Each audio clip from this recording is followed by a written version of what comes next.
RJD के वरिष्ठ नेता अब्दुल बारी सिद्दीकी हमारे साथ मौजूद हैं। सिद्दीकी साहब, आखिर क्या परिस्थिति आई कि आज 20 साल के बाद राबड़ी देवी का आवास बदलने की सरकार ने फैसला ले लिया? क्या लगता है इसके पीछे क्या?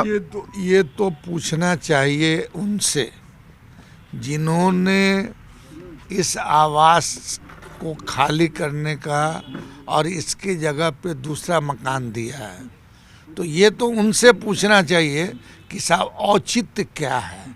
20 साल से जब उस मकान में हैं और वो भी पूर्व मुख्यमंत्री हैं, नेता विरोधी दल हैं, तो क्या मतलब कारण हुआ, ये हम लोग भी जानना चाहेंगे और बिहार की जनता भी जानना चाहेगी। लेकिन उस आवास में लालू प्रसाद यादव भी हैं, पूर्व मुख्यमंत्री के तौर पे राबड़ी देवी भी हैं, उनके पूरे परिवार हैं। आखिर कुछ तो वजह रही होगी ना, क्योंकि अब तक नीतीश कुमार ने या नीतीश सरकार ने इस तरह का फैसला नहीं लिया था। आज ये फैसला अचानक लेना पड़ा।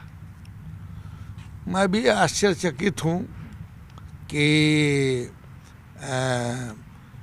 माननीय मुख्यमंत्री नीतीश कुमार जी ने ऐसा फैसला कैसे लिया, और अगर उन्होंने फैसला लिया है तो सरकार है उनकी, मगर परंपरा वैसी कायम करनी चाहिए जो आगे के लिए भी उसको फॉलो करे आदमी। क्या लग रहा है, ये राजनीतिक दबाव का फैसला है? आम आदमी तो यही समझ रहा है, आम आदमी तो यही कह रहा है।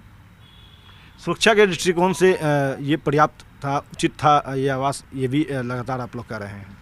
भैया, सुरक्षा की दृष्टि से दो पूर्व मुख्यमंत्री हैं उसमें, और लालू प्रसाद यादव आज देश में जो 2, 4, 5, 10 नेता हैं उसमें से एक हैं, तो उनके जान का खतरा का नहीं है ये। और दूसरी बात है कि अब सौजन्यता बस,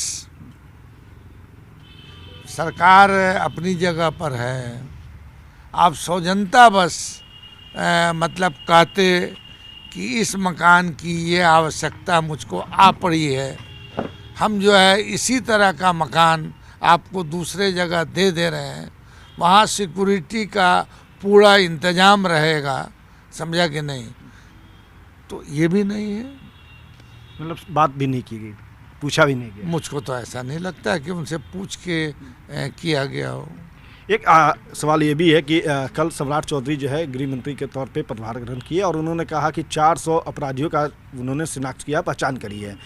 जल्द ही उन सभी के विरुद्ध कार्रवाई की जाएगी, उनकी संपत्तियों को जब्त किया जाएगा। लेकिन अब तक ये कार्रवाई सरकार ने क्यों नहीं की थी? क्या लगता है, सम्राट के आने के बाद अपराधी जो हैं वो सलाखों के पीछे होंगे? अब जब वो कह रहे हैं कि 400 अपराधी को हम पकड़ेंगे, लिस्ट बना लिया है, एनडीए में है वो सरकार, तो इससे पहले भी थी एनडीए की, तो उस वक्त क्यों सोए हुए थे?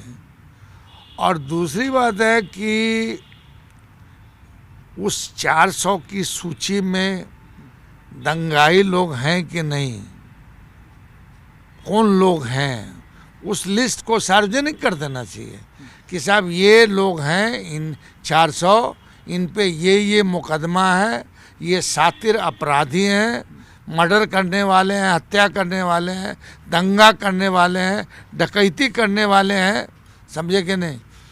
तो इनको जो है हम शिकंजे में लाएंगे।